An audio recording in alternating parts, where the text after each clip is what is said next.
आशा करता हूं आप सब बहुत अच्छे होंगे। मेरा नाम है सिद्धार्थ अग्निहोत्री, स्टडी ग्लोस पे आपका बहुत बहुत स्वागत है। और आज हम बात करेंगे G20 की। G20 समिट हुई है। आप बोलेंगे मैं तेज क्यों बोल रहा हूँ, पता नहीं।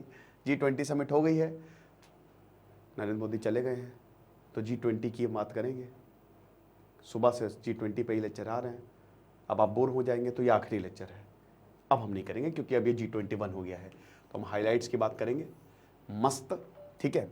तो सबसे पहले तो Justin Trudeau, Anthony Albanese, Justin Emmanuel Macron, Olaf Scholz, Joe Biden, Rishi Sunak, ये सब। जोको विडोडो का जो बेटा है वो गया है वहाँ ताजमहल, है ना, ताजमहल मस्त अपनी गर्लफ्रेंड के साथ है, पता नहीं किसके साथ, तो ताजमहल देख रहा है। 500 रुपये लगे होंगे भाई, 500 पता नहीं 1000 रुपये लगते हैं ना फॉरेनर्स के। ये वो खूब लूटे जाते हैं फॉरेनर्स। बनारस में तो जाओ यार, आ भैया। खैर उनका तो फ्री में ही होगा, क्या पता लूट भी लिया हो क्या ही। तो फिर जॉर्जिया मेलोनी, इटली के प्राइम मिनिस्टर, ठीक है, फूमियो किशिडा। इसके बाद Yoon Suk Yeol, Republic of Korea, Cyril Ramaphosa, बहुत मुस्कुरा रहे भाई। रिसेप तैयब अर्दोगान, ठुकरा के मेरा प्यार, ये बहुत धोखेबाज आदमी है यार। ऋषि सुनाक, जो अरे बाप रे, पहली बार, खैर इनकी जब बायोग्राफी तब मैंने इनका पूरा नाम यूज किया था। जो बाइडन, फिर उसके बाद उर्सुला वॉन डेर लियन, हक ली कियांग, और इसके बाद रैक्वेल सैंचेज, सर्गी लेवरॉव महाराज, और उसके बाद मोहम्मद बिन सलमान, ठीक है। बाकी Sheikh Hasina, Fattah al Sisi, Pravind Kumar Jugnauth, Mark Rutte, Sheikh Mohammed bin Zayed महाराज, डेप्यूटी प्राइम मिनिस्टर। देखिए सबसे भैया नाइजीरिया की तो हालत बहुत ख़राब है, बेचारे मस्त लीडर थे, उनको बदल के इनको ले आए। एनीवे, अरे हाँ, सिंगापुर के नए प्राइम मिनिस्टर आए भैया, इंडिया वाले, कहते हैं हमको प्यार से, तो ये सब है। बाकी ये इनवाइटी ऑर्गेनाइजेशंस हैं, सभी हैं। अब G20 नया यूनाइटेड नेशन हो गया है, ओके, क्योंकि अब अफ्रीकन यूनियन भी आ गया है, तो अफ्रीकन यूनियन अब G21 हो गया है। अच्छा सुनो, कोर्स ज्वाइन करो, समझ रहे हो, क्योंकि कल हम बैच ख़त्म कर देंगे, उसके बाद पता नहीं कब आएगा कोर्स ख़त्म। क्लासेज हो रही है 150 प्लस घंटे, 490 रुपये का कोर्स, बहुत ही सस्ता, कहीं पे भी 15,000 से कम का नहीं मिलेगा। और जितनी क्वालिटी और मेहनत हम कर रहे हैं उतना कोई नहीं कर रहा है। तो ये आप देख सकते हैं, सबके सब बैठे हुए हैं। ये नरेंद्र मोदी जी ये बैठे हुए हैं, स्पेशल सेशन आने वाला है, सारी मीटिंग्स अटेंड करके देखेंगे क्या होता है। तो सबसे बड़ी हाईलाइट तो न्यू दिल्ली डिक्लेरेशन है ना, तो समझ रहे हो, तुमको पता है कि जब मेरी प्लेट से अगर कोई पनीर ले लेता है तो मैं ऐसे ही एक्सप्रेशन देता हूँ। अगर मेरी प्लेट से किसी ने पनीर ले लिया है, नान ले ली, तो एकदम सेम ऐसा एक्सप्रेशन रहता है मेरा। तो यहाँ पे नरेंद्र मोदी जी ने कमाल किया है, जो भी हो ज़बरदस्त, और तारीफ तो बनती है भाई, क्योंकि Delhi declaration superb.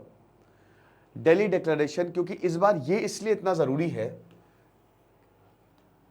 Foreign media कह रहे थे कि भाई कुछ भी हो, डिक्लेरेशन हो ही नहीं सकता। बाली डिक्लेरेशन में यूक्रेन वॉर को बोला था रशिया को विड्रॉ करना ही होगा, दिल्ली उसका उल्टा है, रशिया को देखिए, रशिया की पूरी दुनिया को जरूरत है। एक होता है ना कि यार ये हटे रिश्तेदार, तो फिर उनसे संबंध बनाए, इसकी वजह से खुद भी पिस रहा है, हमको भी पिसने दे रहा है। तो वही यहां पे हुआ है, पूरी दुनिया को रशिया की जरूरत पड़ रही है, लेकिन यूक्रेन की वजह से वो नहीं कर पा रहे। लेकिन अब सबने बोला कि सुनो G20 में आते हैं, मस्त, मुझे लगता है प्लानिंग आनी हुई होगी कि ऐसा करिएगा मोदी जी, आप जो है वो एंडोर्स करिएगा इसको, और हम सब ऐसे पहले तो बहुत नाटक करेंगे, बाद में साइन कर देंगे। तो इन्होंने साइन कर दिया फिलहाल, और यहाँ पे कंडेम किया है, वॉर को कंडेम किया, रशिया को कंडेम नहीं किया है। तो सबसे बड़ी बात तो ये जो न्यू दिल्ली डिक्लेरेशन, ये ऐतिहासिक है, एंड ये हमारी बहुत बड़ी डिप्लोमेटिक विन है। वैसे भी भारत का जो रुतबा है वो बहुत ज़्यादा बड़ा है।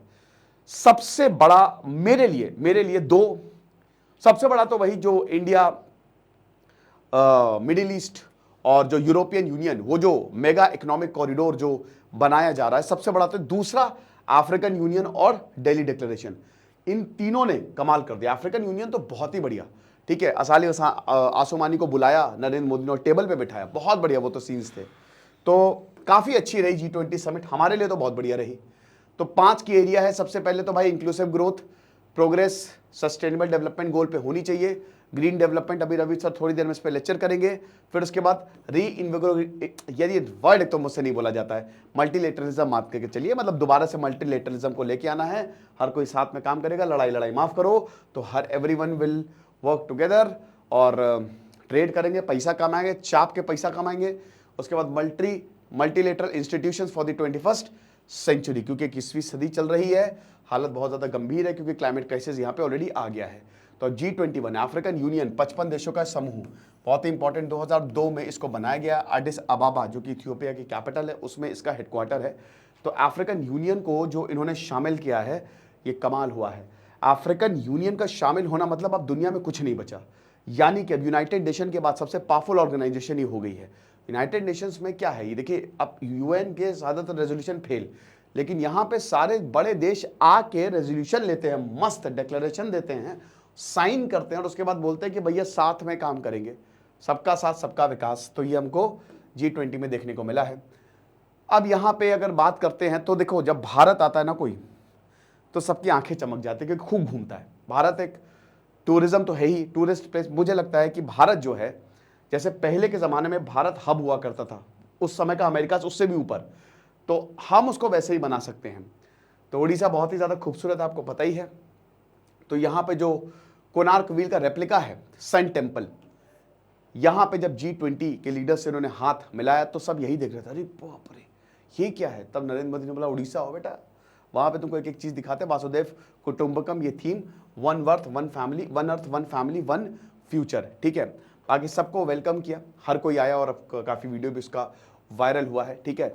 नालंदा यूनिवर्सिटी की इमेज दिखी है, बहुत ही बढ़िया था। नालंदा यूनिवर्सिटी, नालंदा महाविहार, नालंदा महाविहार, जहाँ पे जो आज से 2000 साल पहले बनाई गई थी बिहार में।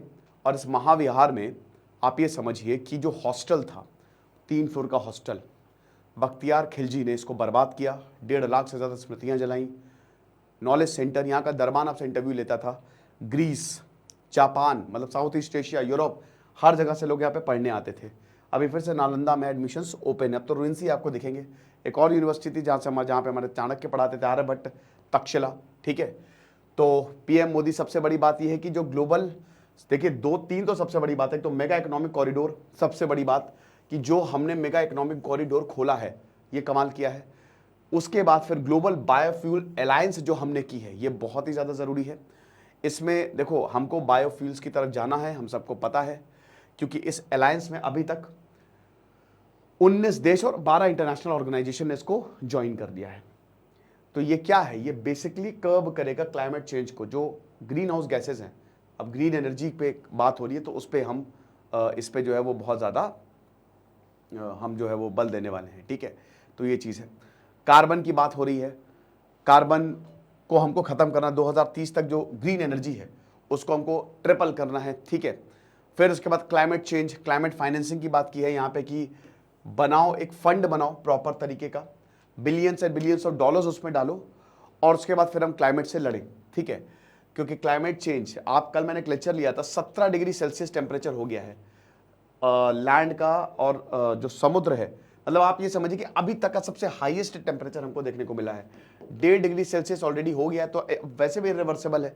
तो इसीलिए हमको कुछ भी करके इसको 1.5 डिग्री से ऊपर नहीं जाने देना है। फिर उसके बाद एक रेगुलेशन फ्रेमवर्क चाहिए क्रिप्टो के लिए।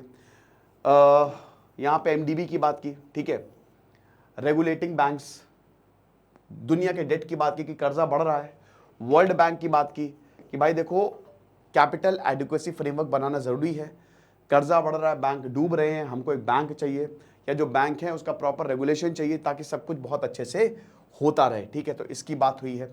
फिर उसके बाद जो मेन्यू है, क्योंकि उसमें मिलेट्स की बात बहुत ज़्यादा नरेंद्र मोदी ने की थी कि ईयर ऑफ मिलेट्स, और मिलेट्स पे हमको बहुत ज़्यादा ध्यान देना है। तो यहाँ पे मिलेट्स डाइवर्सिटी, और बहुत मेन्यू में काफ़ी कुछ है। तो आप देख सकते हो कि वैसे तो आप कुछ भी खा सकते हो यार, बट ये जो मेन्यू होता है उसमें स्टार्टर में आपका पात्रम, जो कि ब्रेथ ऑफ, फिर उसके बाद मिलेट लीफ, मिलेट्स को देखो, मिलेट्स का खाना खाओ कितना बढ़िया लगता है। फिर उसके बाद मेन कोर्स में ये बेसिकली आपके वो है जो टाइटल दिए जाते हैं, तो लिखा रहता है, ठीक है। जैकफ्रूट, गैलेट, उसके बाद फ्रेश मशरूम्स, मिलेट, फिर इसमें मिलेट आपको हर में मिलेगा, ब्रेड्स में आपको वही सॉफ्ट बन, उसके बाद बकर खानी, ये सारी चीज़ें जो है वो आपको मिलेंगी। और ये सब जो है वो इस बार परोसा गया। साथ ही साथ मिलेट्स, जो वुमेन फार्मर्स हैं उन्होंने, जो यहाँ पे विजिटर्स हैं उनको मिलेट्स पिच भी किया। इससे होगा क्या? इससे होगा ये कि एक तो मिलेट्स आप कहीं पे भी उगा सकते हो, अफ्रीका जैसे बंजर ज़मीन में, क्योंकि देखिए आगे हम 2050 तक हमारी पॉपुलेशन 1000 करोड़ हो जाएगी। अब पॉपुलेशन 1000 करोड़ होगी तो सॉइल ख़त्म होती जा रही है हमारी, लैंड लगातार कम होता जा रहा है, क्योंकि लैंड पे बहुत ज़्यादा जो है वो प्रेशर बढ़ता जा रहा है, वाटर की क्राइसिस ऑलरेडी हमारे सामने खड़ी है, तो पॉपुलेशन बढ़ती जा रही है, रिसोर्सेज कम होते जा रहे हैं, तो इसका मतलब वॉर होगी या लोग मरेंगे भयानक तरीके से। तो इसीलिए हमको सस्टेनेबल डेवलपमेंट करना है। सस्टेनेबल डेवलपमेंट इसीलिए आया ये, ठीक है, कि भाई साथ में चलो, सबका साथ सबका विकास, इसमें आपके एनवायरनमेंट भी बचा कर रहे और तुम भी बचे रहो, ये हिसाब किताब है। तो अगर ऐसा होगा, मिलेट्स को कहीं पे भी आप उगा सकते हो और अच्छा होता है, खाने में भी बढ़िया रहता है। साथ ही साथ ये मतलब आप बढ़िया तरीके से खेती करके, जो ड्रॉट की कंडीशन है, जहां ऐसा होता है ना कि जहां पे खाना नहीं अवेलेबल है, वहां पे मिलेट काम करता है, तो इसीलिए इसमें बहुत ज़्यादा फोकस दिया जा रहा है। अब अगर आप जितना ज़्यादा पिच करोगे उतना ज़्यादा लोग इंटरेस्ट दिखाएंगे, देशों को पिच करें तो जाहिर सी बात उनके इन्वेस्टर्स भी इस पर काम करेंगे, ये चीज़ है। तो मिलेट पे काफ़ी ज़्यादा जो है यहाँ पे बात हुई है और उसके बाद सबको जो है वो दिखाया गया। बाकी इस तरीके से आप देख सकते हैं, ठीक है, काफ़ी कुछ सबको मतलब यहाँ पे तो सब एक तरीके से जितने भी जो लीडर्स आए हैं दे आर वेरी। ऋषि सुनाक भैया, अब आपको पता है कि ऋषि सुनाक, अक्षता मूर्ति जो कि सुधा मूर्ति और नारायण मूर्ति की बेटी है, उनकी शादी ऋषि सुनाक से हुई है।